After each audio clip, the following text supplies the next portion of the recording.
Merci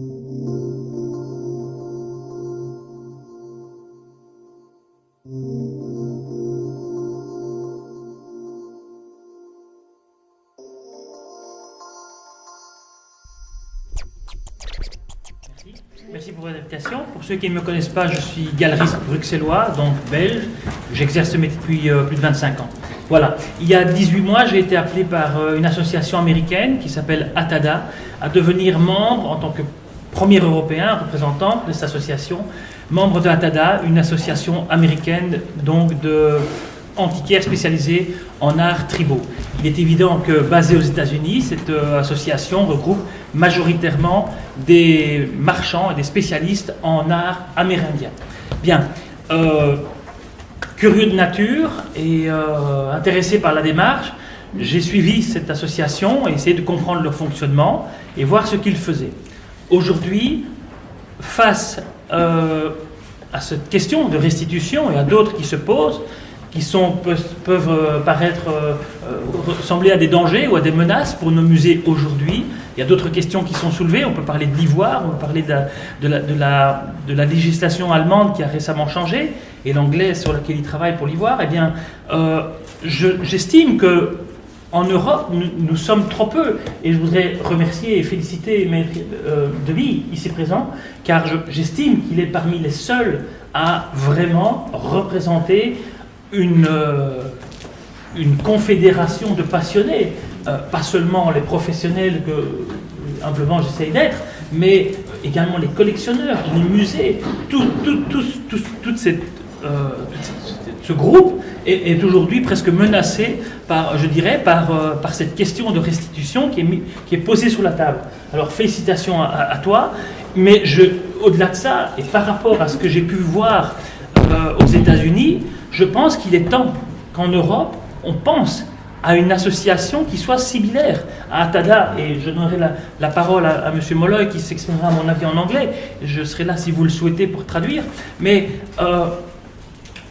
sur d'autres domaines, sur d'autres questions, bien sûr, on est aux États-Unis, ce n'est qu'un pays, 52 États, mais des tribus locales, on peut réduire ça peut-être à un problème similaire, mais que ce soit les Zuni, dont on a beaucoup parlé, ou d'autres peuplades, sont en demande de restitution d'objets. Aujourd'hui, après 25 ans d'activité, et John en parlera beaucoup mieux que moi, on constate que s'est établi entre les peuplades, les tribus et les autorités, un lien qui est peut-être créé par cette association qui s'appelle ATADA et qui œuvre pour l'écoute des tribus, la restitution d'objets volontaires. C'est une action importante et je pense qu'il y a une plaquette qui est disponible pour les visiteurs de Parcours des Mondes cette année qui vous montrera l'ensemble des activités que ATADA font. Et donc les restitutions sont une des questions, mais plus fondamentalement encore, aujourd'hui est sur la table du Sénat et du Parlement américain ce qu'ils appellent une bill, c'est-à-dire un projet de loi justement sur le commerce des œuvres ethniques, et donc de ces tribus. Et ATADA a fait son travail, je dirais, de lobby, en tout cas de défense de la corporation, puisqu'il y a plusieurs centaines de membres de notre association. Eh bien, nous avons un avocat et des personnes qui représentent l'association et qui tentent de modifier un peu la législation. On ne demande pas de l'arrêter, de mettre tout, de faire un stop partout, mais de penser au commerce et aux collections. Je pense que à l'aube de ce qui s'annonce en Europe, et en France en particulier, il serait peut-être temps qu'une association comme celle d'ATADA voit le jour en Europe. Voilà, je cède la parole à M. John Molloy, notre président, et je vous remercie. Well, ATADA is an association of dealers, collectors, and museums. And we work together to protect our collections and to honor the legacy of the indigenous people of the world, not just the United States. Yeah. But the organization is mostly based in America. Mm-hmm. And so there has been recent calls for restitution, repatriation by the American Indians. And we have started a voluntary repatriation program. We've given, they only want back the religious objects. Say it again? the Indians want back their religious objects, not the commercial objects, just the religious objects. We have started a program that voluntarily people have returned over 100 objects now to the tribal groups. Je pense que ça c'est compréhensible pour tous. Donc, Monsieur Molloy a répété un peu ce que j'ai dit. L'association regroupe des marchands, mais des collectionneurs et des institutions. Certains musées sont inscrits à notre association.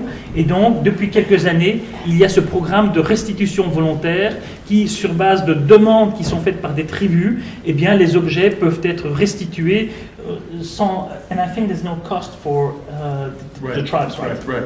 Donc, les tribus reçoivent les objets, et les restitutions sont faites aux tribus sans que ceux-ci aient à débourser de l'argent. Voilà. Ça, c'est le système typique de Ce qu'il faut ajouter d'important, je crois, c'est qu'on connaît au moins les raisons de la restitution. On ne sait pas sur un plan commercial, mais sur un plan rituel. C'est religieux, bien sûr. Donc là, c'est religieux. On a un point quand même qui est intéressant. Oui, voilà. Par contre, vous avez dit restitution volontaire, ça me donne un peu. Pour moi, la restitution d'une cotation juridique et volontaire, c'est plus appel à un don ou à Je suis d'accord avec la question, l'intervention. Oui. La restitution est un mot impropre, encore une fois. Je ne vais pas revenir sur la définition, mais on emploie restitution de manière générique, mais transfert, don. Mais ce sont des dons qu'ils font ainsi. Les termes utilisés par les Américains sont restitution. You are a volunteer restitution. And the question of the lady here, who is a journalist, is saying restitution is a kind of strange word because It's mandatory. It's mandatory. It's mandatory. So it's more No, we like call give back, repatriation. repatriation. C'est plus un rapatriement. The other thing is that there is a law being proposed that has not been passed yet to limit the export of American Indian art. The American Indians don't want any religious objects leaving the country. So what we have done is that we've hired an attorney to help us understand how to write the law so it's a good law, not a bad law. We also have hired a lobbyist to work in Washington to make sure that we know what the politicians are doing. And we have asked collectors who know politicians, because many collectors do know politicians, to intercede in our benefit. So far, nothing has happened. We understand what the American Indians want, and we share their aims, but we want a good law, we don't want a bad law. So we're working on our own to make sure that we get a good law. And we've been effective so far because we have no law right now. Donc ce que M. Molloy dit, je pense que vous l'avez compris également, cette loi est en discussion actuellement aux États-Unis, donc House of Parliament, donc voilà, la maison des voilà, c'est en train d'être en projet de loi, et cette idée c'est que les objets d'origine tribale américaine ne puissent pas sortir des États-Unis. Voilà. Donc religieux. Voilà. Alors aujourd'hui, c'est tous les objets, tous les objets. Et donc c'est là que Atada a engagé un avocat et pour essayer de transformer, un peu modifier la loi, c'est ce projet de loi, et également des lobbyistes pour essayer que les politiciens soient à l'écoute d'une telle association. Voilà.